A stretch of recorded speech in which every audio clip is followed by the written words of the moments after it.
Hello to everyone listening or anyone who's going to listen. So today I'm going to speak a little bit about my Kundalini Awakening experience. I realized quite a long time after the event that this is actually what occurred to me, because before that I didn't know what a Kundalini Awakening was. So I'm going to tell you guys a little bit about where I was and how it happened. So I was at a friend's house last summer, and he was having people around. So there were loads of different interesting, cool people. There were healers. Just, it was a group of very open-minded, loving people in a space at one point. And so the perfect place for me to have such an intense and life-changing experience. And I was having my cards read by the Osho Zen Tarot deck, which I only recently purchased. And when they came in the post, I was dancing around and I was so excited because this card deck definitely meant so much to me, considering that just before probably one of the biggest events that had ever happened in my life, I had been given a reading with the Osho Zen Tarot deck. So I was being given the reading and I got concepts like mind and control. And then I got this card, which was the Thunderbolt card. And I asked the man giving me the reading, what does this mean? Because it doesn't look too inviting as a card, and I'd gotten mind and control. And he said to me, you are about to have a very intense experience, like a Kundalini Awakening experience. And I said, what is that? And before he could answer the question, a woman, a healer, came over to me and she looked at my cards and she said, she looked at mind and she looked at control, and she asked me, why do you feel the need to be in control? And I said, and it was a very direct question. I sort of was taken a bit aback, but I decided to go for it because it was quite refreshing to just be asked about my fears and the things controlling me. I was quite ready to share, I suppose. And I said, because I don't trust anyone else to do what I can do for myself, so I need to be in control of what I do. And she said, so you don't trust people? And that was what transpired. And I said, yeah, I guess I don't trust people. And she said, well, would you like to remove that programming? And I was like, of course I would. So she laid me down and she started doing a process which is called theta healing, which I now actually do. And theta healing basically gets you into a very receptive, very calm state where you can actually undergo this healing process and you experience a reprogramming. And so she began to say some words to begin the shift. And I felt as though there was voltage beginning to charge through me. And it was the most somatic experience I'd ever had in my life. I'd never felt so physically affected before. It really just felt like I'd been plugged into a wall and there was electricity shooting through me.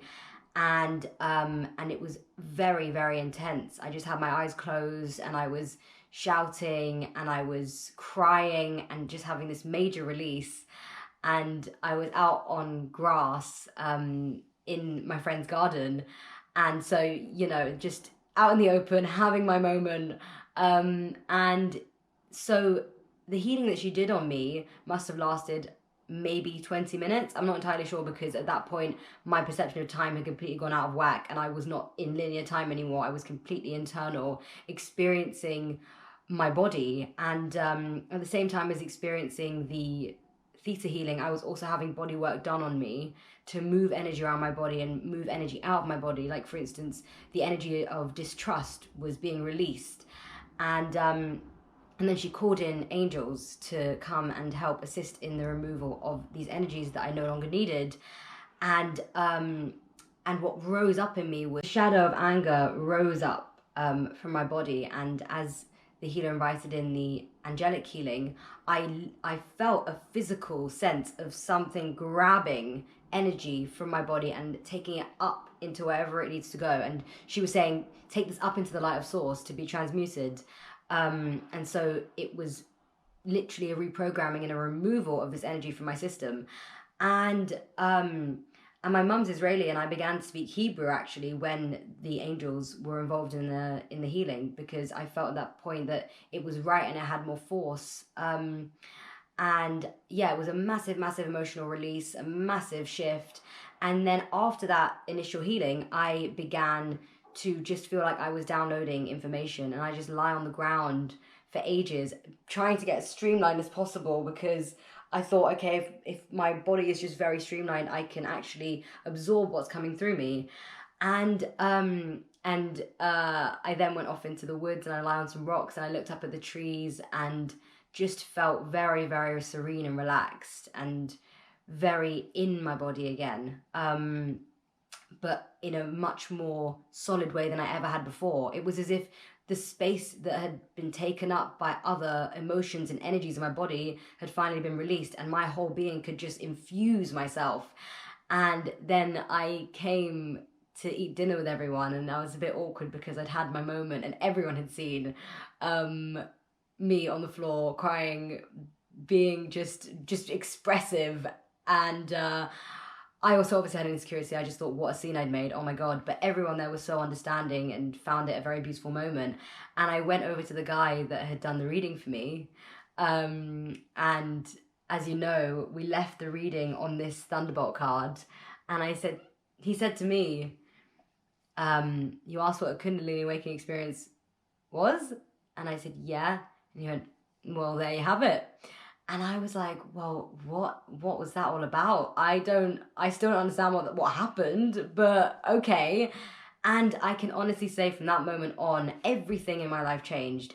Sometimes we have a moment in our life that feels like a defining moment, and you know that there was a before and an after. For me, I've had 3 that I can actually pinpoint. And that was the second one. The first one was the first time I did psychedelics, and I was quite young, but I definitely thought there was a before and after. And this second time was this experience. And after that, my ability to sense energy, to open up to all these new perceptions and abilities, it just came through for me. And I also felt like all of a sudden I knew exactly what I wanted to do, and I knew myself. I'd come into myself, I'd come home. And what Kundalini Awakening Experience is, I haven't actually explained it for those of you who have never heard of one before, it is an awakening of the Kundalini energy that exists at the bottom of our spine, that is the creative energy that pumps around our body and that keeps us alive. And when we evolve as a soul, we usually go through stages, and it happens quite gradually. But when you have a Kundalini Awakening experience, you shift. Say you're here at this level and you're at like a 2, and usually go 2.1, 2.2, 2.3. Depending on the massive shift, you go from like 2 to a 5 or 2 to a 10.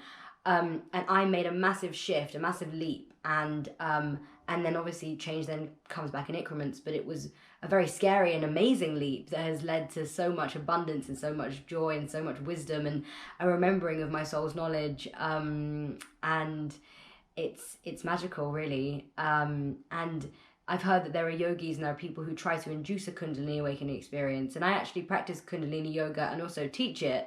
And you can do breathing exercises to increase the Kundalini energy in your body. And I would like to share one of these exercises with you, just to give you an idea of what it feels like when this energy is activated in our bodies. So first I'd like you to just close down your eyes and come into a relaxed state. Inhaling, exhaling, and dropping your shoulders down your back, beginning to really come into this moment. And now I'd like you to tighten the muscles in your sphincter, which is at the base of your spine, where your bum is, and your pelvis. So if you practice now before we begin the breathing, you can feel when you tighten your sphincter, it's almost as if you're holding in a pea or the other kind of waste that comes out of our body. So if you squeeze that and you feel that tension, hold that tension as we do this breathing exercise, and you're going to maybe feel a shake. You might even begin to feel a shake as you create the tension in your sphincter. So just create that tension. What I'd like you to do is to draw energy up your spine into your crown, keeping the tension in your sphincter, and hold the energy.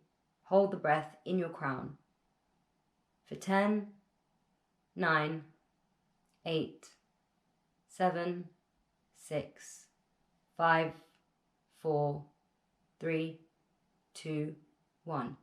Release, exhale, but keep the sphincter activated.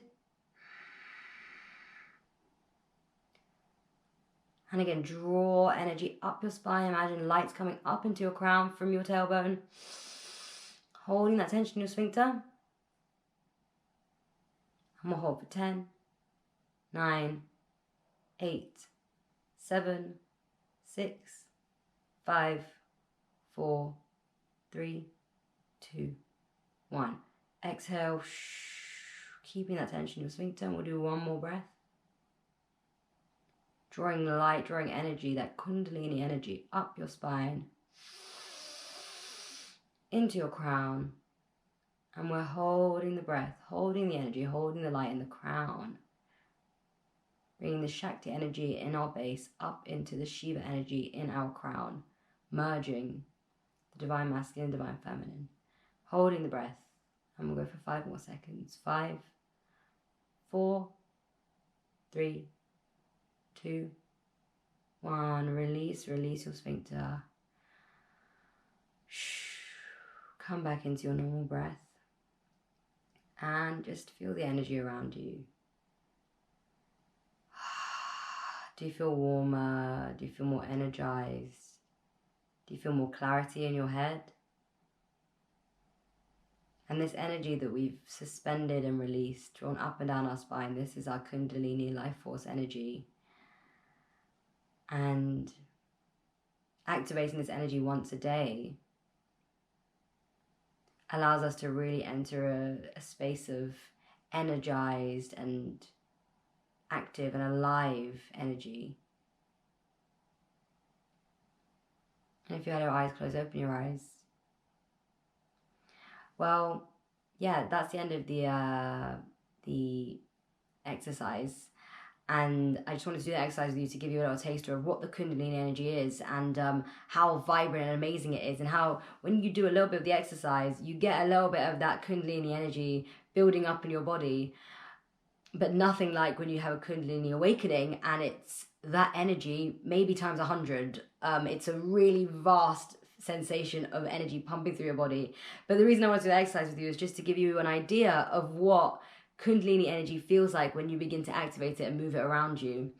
But yes, that's the end of my video. I hope you enjoyed this, and I hope it's given you a little bit more of an understanding and insight into what Kundalini Awakening is and what my experience of Kundalini Awakening has been. And yeah, and I'll be making more videos like this describing the energetic experiences I've had and how these have affected and shaped my life for the better. And sending you all loads and loads of love. Mwah!